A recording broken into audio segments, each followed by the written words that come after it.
Yo, everybody, Kyle here, and it's Mother's Day. Happy Mother's Day to all of you who celebrate. I wanted to show you all of the film I just got back, but before that, I also want to mention I got a new windscreen for the mic that's way too roomy. So this is a Rode Video Mic Pro, the second gen, maybe third gen, but it's got the Rycote suspension instead of the rubber band suspension. I did have a rubber band suspension one. I think I gave it to my brother. I don't remember. But I've had the wind screen, the Dead Cat, the original Rode brand one for as long as I've had the mic, maybe 8 years or so. And it was getting gross. And then the like fake plastic fur on it was always too long. I actually burned a little bit of the front of it, but it was looking too gross. I think the mic is still okay, except for exactly this. So I'm going to continue to use the mic, but I wanted to get a new windscreen for it, see if that helped a little bit. This is one from Auray, Auray, Auray, and I think this will work nice. It is a little big. I'm worried I bought the wrong one when I first got it, but it does seem to fit okay, and it's snug around the back. It's just I have to like kind of peel this back or loosen this to actually see the switches. This probably means I'm going to forget to turn off the mic still, because this one still uses a 9-volt battery versus the Rode Video Mic NTG that is a rechargeable battery over USB. I'm probably going to kill a lot more 9-volt batteries with this, but hopefully it sounds better, and hopefully it's better at protecting from the wind, and it already just looks better. This is the film I dropped off last week at Horn Photo, Fresno's camera store that does film development. It was $11.99 per roll of color film, and I paid an extra $1 for each roll to have it sleeved. I've forgotten to do this before, and I just have like film.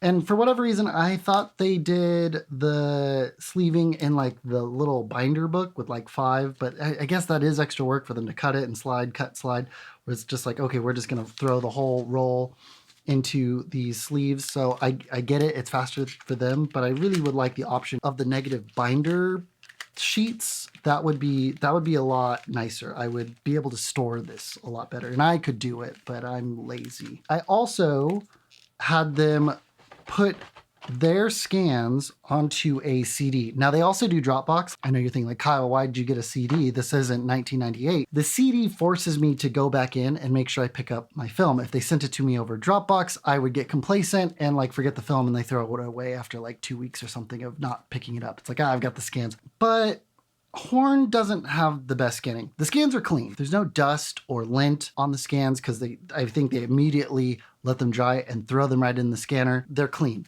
They're just not very high resolution. I think the scans that they give out are like only 12 megapixels. They do have a higher resolution version, max res scan. I filled this out wrong. I should have got the higher resolution scanning. It goes from 12 megapixels to 24 megapixels. That's my bad. Never mind. They do have a higher resolution scanning option now, and I missed it when we were filling this out. They also make you pay up front. So if for whatever reason you botched a roll of film and it's totally blank, they will credit you for like a future run. And they also do non-local film. If you check out their website, you can get the information to mail in your film. They'll develop it, and I think they mail it back as well as like the CD or the Dropbox stuff. So you can mail it in. I just go to the store because they're 25 minutes away from my house. But let's take a look at some of the shots I got that I thought were worth sharing. The first one are these hummingbirds. These are outside of Lauren's mom's house. I am super surprised I was able to capture them. You know, they're not in flight. They're drinking, they're sitting, but I did get one of them in flight. And I think I had it at the fastest shutter speed that my Nikkormat camera can go. It does 1/1000th of a second. And the bird's wings are still blurry. And that bird that's flying is a little out of focus. I think he was a little bit further away from the feeder, but I tried. And you know what? That's probably as good as that can get from me. I don't know if I can do any better than that trying to capture a hummingbird in flight. Here's Lauren. I don't know what happened, why there's a big square reflection over her face. I don't know what happened there, but I love a nice out of focus background. So my 50mm f1.8 worked. Nice and out of focus background. I just don't know what happened with that reflection. I don't even have like a filter in front of the lens. So there's some sort of reflection happening in the camera, or I accidentally did a double exposure. I'm not sure what happened. This is my cousin Marissa with my other cousin Jared's dog Ruby. Ruby trying to lick Marissa's face. That was a great moment. I got it. I was worried that the shutter speed would have been too slow, but it came out all right. This is an old house off of, I think, Beeheimer or Copper in North Fresno, really North Fresno. It's all boarded up. It looks like a spooky house. It's probably condemned, but man, yeah, like a Stephen King horror movie could be set in this house. Another great one of Lauren from the day that we were building the Lego set, the Disney Castle. If you haven't listened to the Editor podcast on that, check out the link in the doobly-doo. We spent like a whole day building a Lego set of the Disney Castle. It was Disney World's castle. It's crazy. This picture is great because it's Lauren in her element. She's making a funny face at me and she's holding a Cheeto. Here's me playing my guitar. So I think my brother took this picture. I want to say this was Brandon's wedding day. I want to say that's when this was. Got Lauren and Willow. I want to say this was kind of towards the end of the roll of film. We were having dinner at my parents' house. Again, that f1.8 is nice. Actually, I might have overexposed it a little bit. I might have got, Lauren might be a little overexposed. I probably should have stopped down just a touch, but I really love the out of focus lights there. The edge of the lens is also pretty soft, but yeah, I don't mind that, with vintage glass and film. That's what I'm going for. Another one of Willow. Willow still, I can't get Willow to be my friend. She's still scared of me, so when I try to take a picture of her, it's quite difficult. And then there's my dad sweeping the pool the other day because Lauren wanted to go swimming. Again, that f1.8, my dad was at least 30, 40 feet away from me, but with an f1.8, the background still is out of focus. Get some good bokeh back there. Pretty cool. And then, yeah, another bright day. I might have overexposed my dad just a touch, but it's fine. It's fine. It's film. It's got plenty of latitude. Like I mentioned, Willow, still not warming up to me, even though I try to feed her treats all the time. She's still pretty scared of me. These next shots are from a point and shoot camera that I think I've talked about a bit before. My mom found it at my grandparents' house, and it happened like right after Patrick Tomaso made this great video about buying a point and shoot camera that's like a Vivitar branded by Crayola. This one doesn't have any other brand other than like this 35mm camera and then this like made in China sticker on the bottom. I have no idea who made it. It's pretty easy to load. It's got no focusing points, no exposure.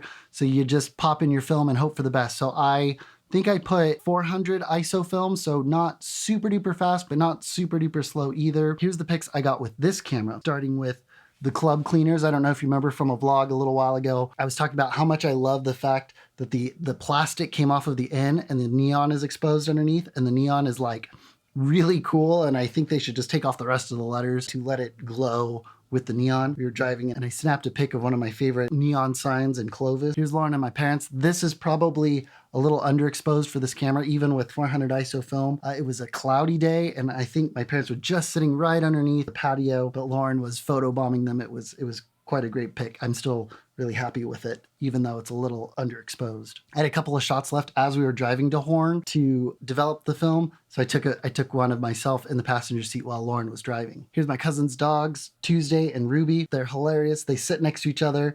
I think they're actually sisters from their litter, and they're the cutest dogs, and they will pose for a picture, which is awesome. Another selfie I took while driving to Horn Photo to get the film developed. Here's my brother Brandon in my parents' backyard. Now you can totally tell the difference that the aperture on this camera is so tiny. Everything is in focus all the way and back behind my brother. My brother's in focus.